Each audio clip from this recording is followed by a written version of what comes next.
สบายดีท่านผู้ชมที่อยู่ทางบ้านโมดสุภูสุคนมื้อนี้ก็เป็นมื้อวันที่9เดือนพฤศจิกายนปี2025เสียงระทมจะพาท่านผู้ชมมาเที่ยวเบิ่งสินค้าอยู่ห้างสรรพสินค้าแห่งหนึ่งชื่อว่าโกอยู่เมืองยาจางสเวียดนามถ้าว่าท่านใดต้องการกินข้าวกินอาหารแม่นมีให้บริการอยู่ชั้นลุ่มหลังนี้ก็มี2ชั้นตอนนี้พวกเรากำลังรีบขึ้นไปเบิ่งชั้น2จะมีสินค้าแนวใดนั้นขอเชิญท่านผู้ชมไปรับเบิ่งรับชมได้เลยบัดนี้ตอนนี้ก็ขึ้นมาฮอดมาถึงชั้นที่2แล้วบัดนี้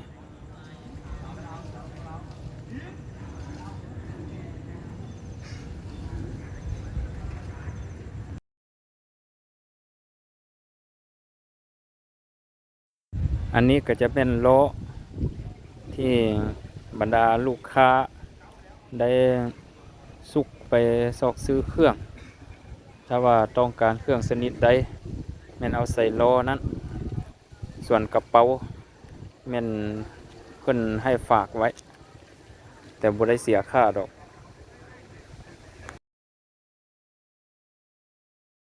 ส่วนสินค้าอยู่ที่นี้ก็มีหลากหลายชนิดหลากหลายประเภทมีทั้งเครื่องสำอางแล้วก็เครื่องดื่มเครื่องกินแล้วก็มีเครื่องใช้เสื้อผ้าจังซี่แหละเนาะก็มีเครื่องใช้เฮือนครัวเด้จะมีหลายแนวละเอียดก็ไปเบิ่งนำกันเทื่อละอันนี้ก็ประเภทเสื้อผ้าจะมีทั้งเครื่องผู้หญิงเครื่องผู้ชายเครื่องผู้น้อยผู้ใหญ่มีหมด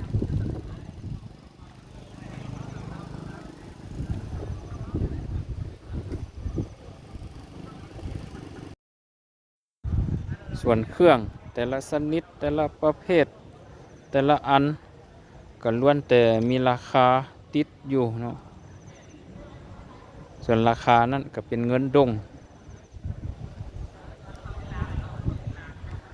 ถ้าว่าเทียบกับเงินลาวเขาก็ลุ่นลื่นกันน้อยนึงเนาะเพราะว่าเงินลาวจะลื่นน้อยนึงอันนี้ก็แม่นเครื่องนุ่งอันนี้ราคาก็แม่น229,000ดงแต่ละพื้นเนาะอยู่บนพื้นติดป้ายฮะเป็นว่าสินค้าทุกอย่างอยู่ที่นี้ก็ล้วนแต่มีคุณภาพสูงทางนั้นส่วนใหญ่เพิ่นจะผลิตอยู่ประเทศเวียดนามเองอันนี้ก็เป็นเครื่องสำอางทรงเสื้อ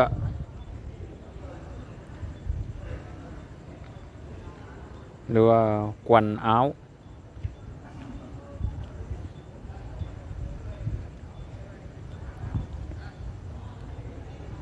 149,000ดงนี่ราคาแต่ละพื้นราคาแต่ละชนิดเพิ่นก็จะติดไว้เอาบ่จำเป็นว่าสิไปถามราคานี่ราคามันก็บ่ต่างกับอยู่บ้านเฮาพอปานใดถ้าว่าอยู่ห้านแบบนี้เรื่องราคามันก็จะสูงเด้เรื่องคุณภาพมันก็จะสูง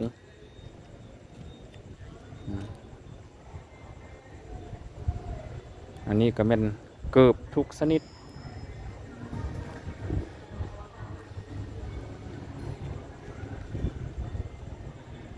แต่ละคู่ก็มีราคาติดไว้นี่เนาะแต่ละชนิดคู่หนึ่งเท่าใด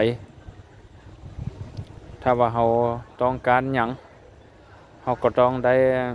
เบิ่งราคามันแล้วเราก็เบิ่งกระเป๋าเงินเราแด่เนาะ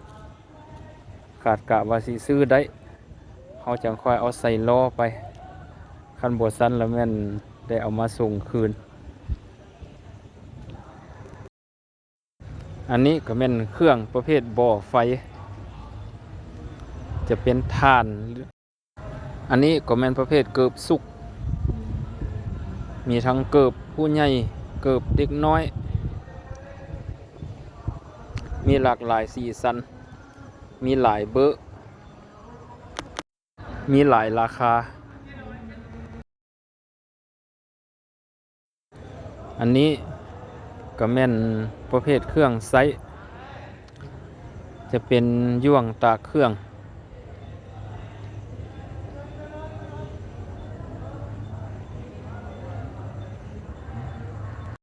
ซึ่งเพิ่นเฮ็ดด้วยอลูมิเนียมใส่ไปโดนนานก็บ่เข้าเมี่ยงเครื่องอนามัยเฮือนประเภทฟอยล์แล้วก็เครื่องประเภทอนามัยห้องน้ำจังซี่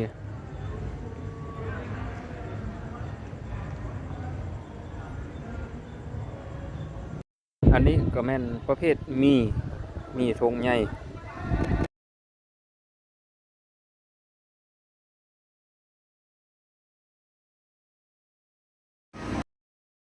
อันนี้ก็ประเภทเครื่องลีนเด็กน้อยอันนี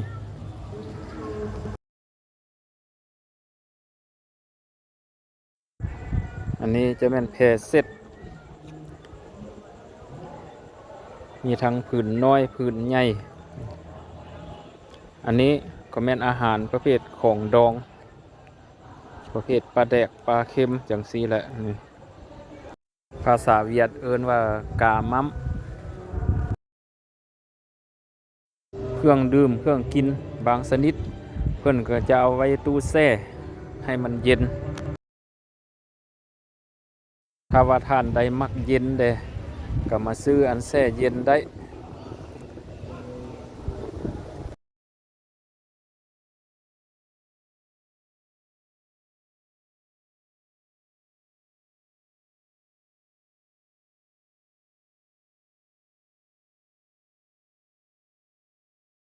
อันนี้ก็แม่นมักโมก็จะมีอยู่2ราคาเนาะราคาสูงสุดก็แม่น 35,000 ดงด้วยละกว่าเสื้อเหาบ่าเมื่อรับงานดงโหมดกี้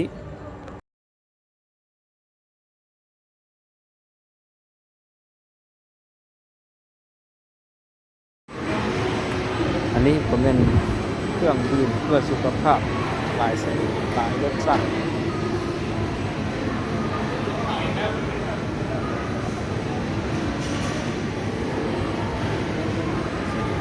ตลาดเวียดนามตลาดผลิตอยู่ในประเทศเพิ่นเอง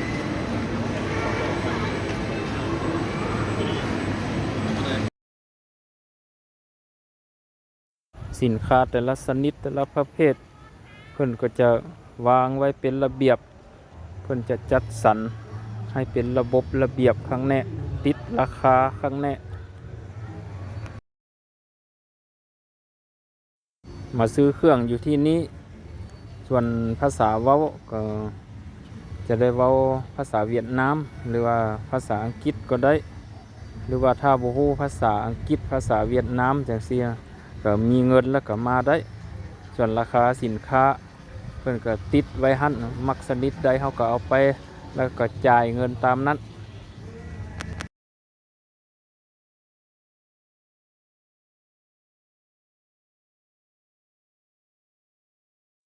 ส่วนหมากไม้ก็มีหลากหลายชนิดเพิ่นก็วางขายไว้เป็นระบบระเบียบ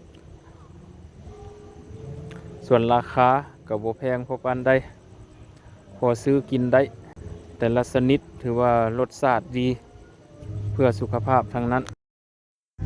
อันนี้ก็แม่นแป้งนัวภาษาเวียดเพิ่นว่าบดงอดหรือว่ามีจริงเว้าแนวใดก็ได้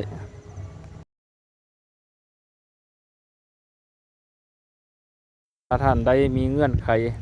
มาเที่ยวก็มาได้ส่วนสินค้านั้นถ้าว่าเราต้องการซื้อเราก็ซื้อได้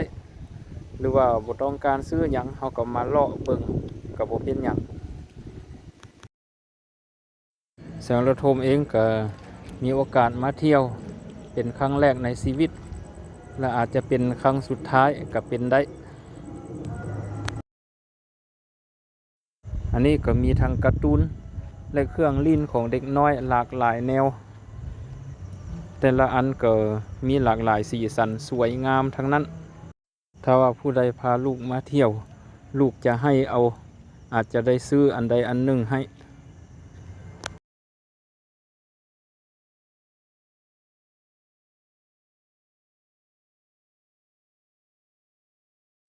อันนี้จะเป็นเครื่องใช้ในเฮือนครัวเป็นประเภทหม้อกระทะหม้อชนิดนี้จะบ่ได้ใช้ไฟฟ้าจะแม่นใช้ในเตาแก๊สมีทั้งหน่วยน้อยสุดฮอดหน่วยใหญ่สุดราคาก็จะแม่นราคาต่ำสุดฮอดราคาสูงสุด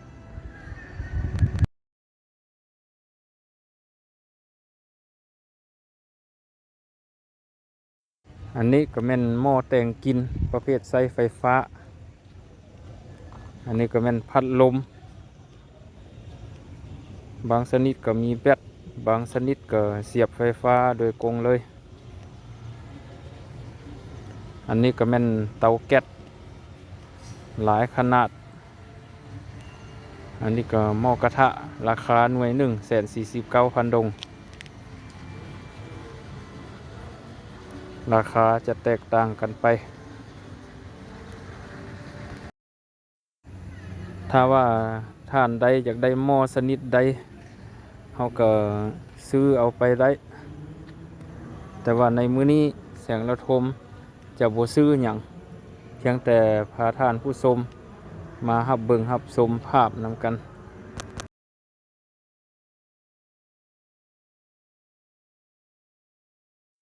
ส่วนว่าอยู่ในห้องนี้ก็จะมีของที่ระลึกถ้าว่าท่านใดต้องการก็สามารถเข้าไปซื้อได้อยู่บนนี้ก็แม่นบนจ่ายเงินค่าเครื่องแล้วก็เอาเป้เอากระเป๋าของเฮาฝากไว้หันคืนมาแต่ว่าตอนนี้พวกเฮาได้ขี่รีบกลับคืนและลงมาสั้นลุ่มตอนนี้ลงกันไปเพื่อนเด้อก็กลับเด้อนี่นะสำหรับคลิปนี้มาฮอดนี้ใกล้จะสิ้นสุดส่วนการเว้ากันว่าบ่ม่วนบ่คล่องแคล่วผิดพลาดประการใดข้าพเจ้าเสียงระคมก็ต้องขออภัยท่านผู้ชมทุกท่านและขอขอบใจท่านผู้ชมทุกท่านที่ช่วยติดตามรับชมเป็นกำลังใจพบกันในคลิปหน้าขอขอบใจสินเจ้าตามเอิญ